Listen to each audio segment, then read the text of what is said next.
នៅក្នុងវីដេអូនេះខ្ញុំនឹងបង្ហាញអំពីតិចនៃកម្មវិធី PowerPoint ម្ដងគឺរបៀបដែលយើងដាក់ slide auto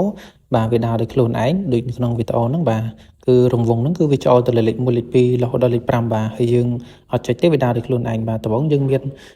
PowerPoint ហើយយើងមាន slide បាទខ្ញុំមានលេខ1លេខ2លេខ3លេខ4លេខ5អញ្ចឹងទៅហើយ slide ទី1យើងរង្វង់មូលយើងគូរទៅលើលេខ1 slide ទី2យើងគូរទៅលើលេខ2អញ្ចឹងទៅបាទគូរតាមដំណាក់កាលវាអញ្ចឹងហើយបើចង់បាន background ចូលកន្លែង design ទៅអ្នកទោះនេះនឹងអាច select យក background ហើយ select ពណ៌មួយណាយកពណ៌មួយហ្នឹងទៅ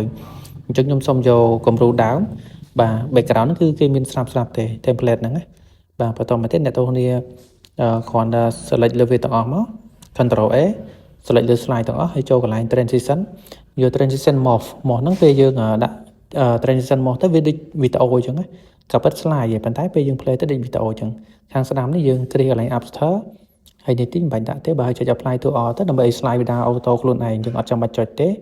បាទអញ្ចឹងពេលដែលខ្ញុំ play ទៅវាដើរដោយខ្លួនឯងហើយអាហ្នឹងទៅពេលយើងដាក់ slide auto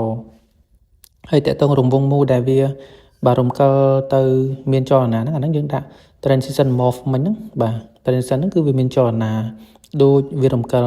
ដូចជាវីដេអូអញ្ចឹងប៉ុន្តែការពិត slide មួយផ្សេងគ្នាទេបាទ